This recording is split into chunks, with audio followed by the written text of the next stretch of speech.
Welcome back, guys. So today I'm going to be talking about things to consider um, before investing in a cluster development as an investor.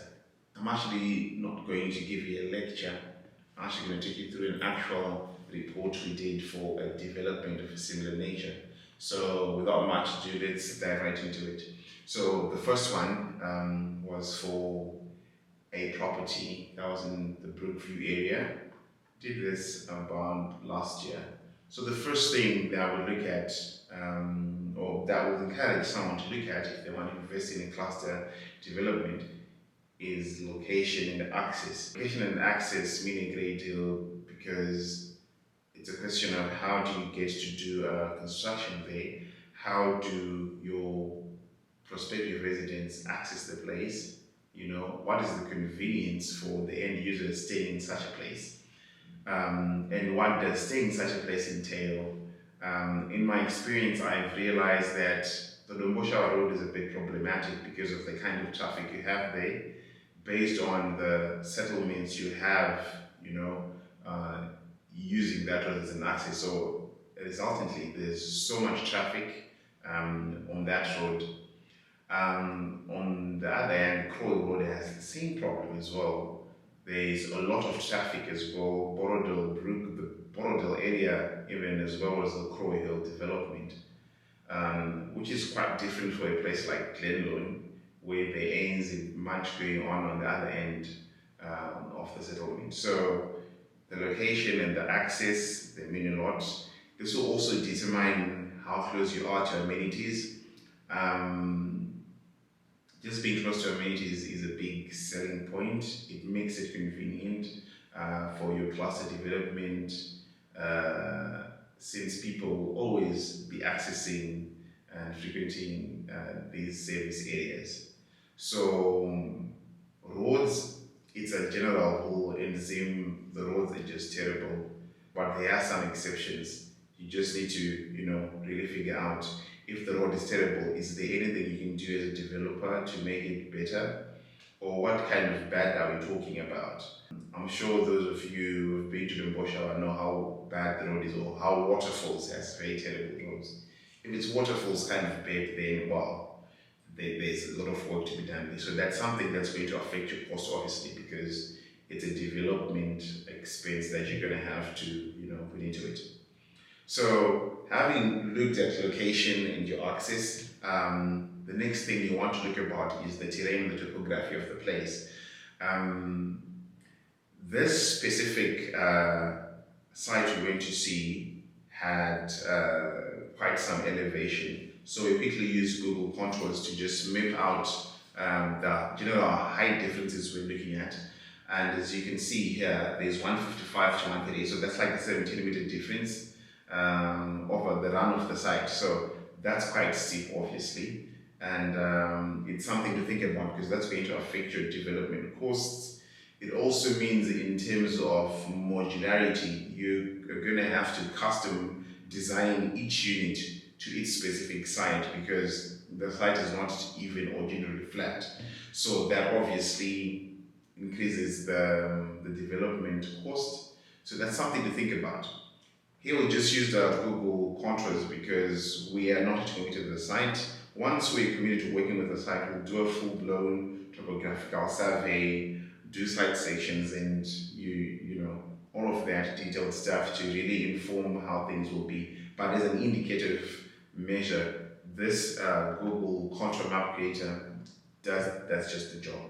So in this case, the one to slot in 10 units, but you realize, when you take into account this slope, there's going to be some challenges and difficulties, with the earthquakes. So it's very important to understand how the terrain, the topography of the place works.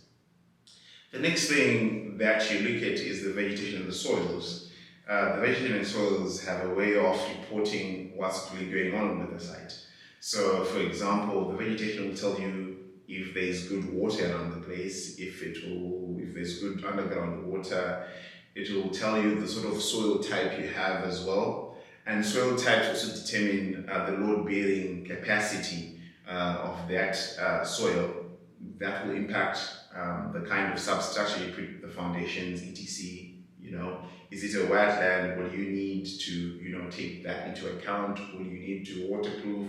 Will you need to build special foundations for those conditions? So it's very important to understand, because those things can really affect a project. They can really affect the cost quite significantly. So it's important to understand what soils you're dealing with, what's the vegetation telling you.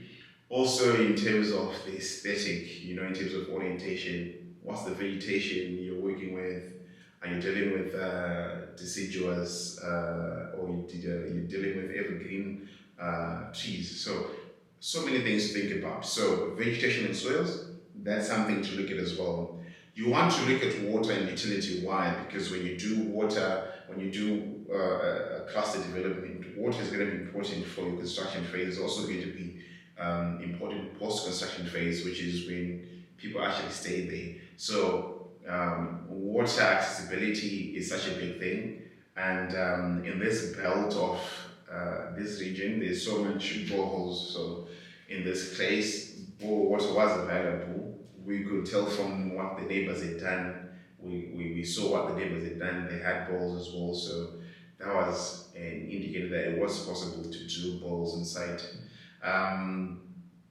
However, when you're dealing with this sort of places, you really find reticulated sewer systems. So there has to be private septic tanks. So these are the sort of utilities and amenities you're looking into before you jump onto a project, because you're going to be the one to foot the reticulation expenses. So when you do septic tanks, or you're going to do biodigesters, or whatever system you're going to use, as the developer, you're the one who's going to foot all of that. So it's important to understand what's working there, Also, power is a thing. There are some sections that don't have connection to the grid, and lately we've seen a trend where a lot of developments are being designed and created off-grid.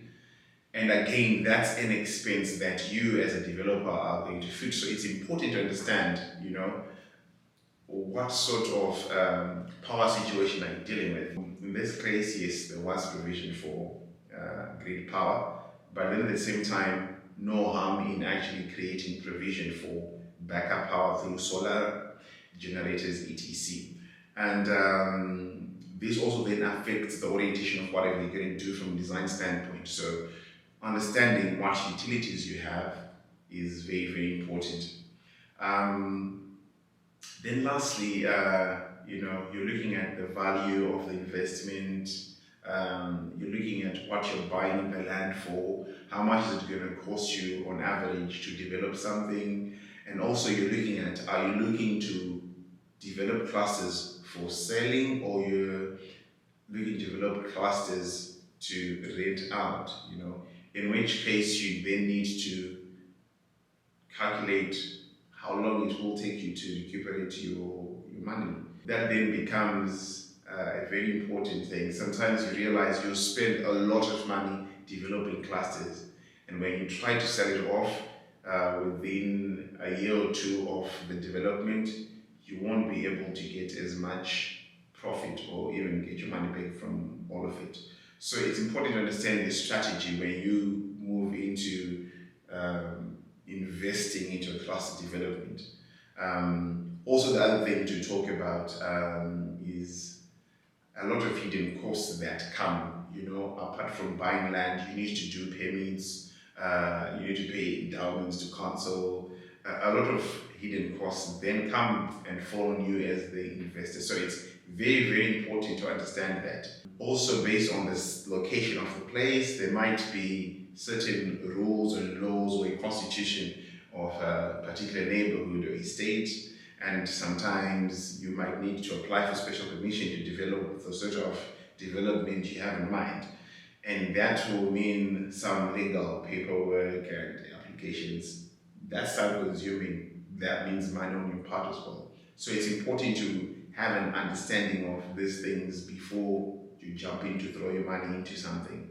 Lastly, we just end up with recommendations, whether we recommend our clients to move in on the property, based on what we have discussed, or if they need to look at other locations, because a client has a goal, they have a brief, they have a target, and based on what you see on the ground, you can see the feasibility of their ideas. Lastly, we go through what they're looking at, in terms of what kind of consultants they need, architects, engineers, surveyors, all of that stuff. So that's basically the things to look at. I'll quickly go through to another document. This one was in Queenington, and again, it's the same stuff. Location and access. It's very important to understand all of that, to see how it's working. In this case, we didn't have a vacant piece of land. We had a house already existing on site, so we then had to, consider, what that house would work if we were to do a cluster development. It might have meant that we're going to, take it out, or maybe use it as a site office and storage while we do construction before we eventually take it out.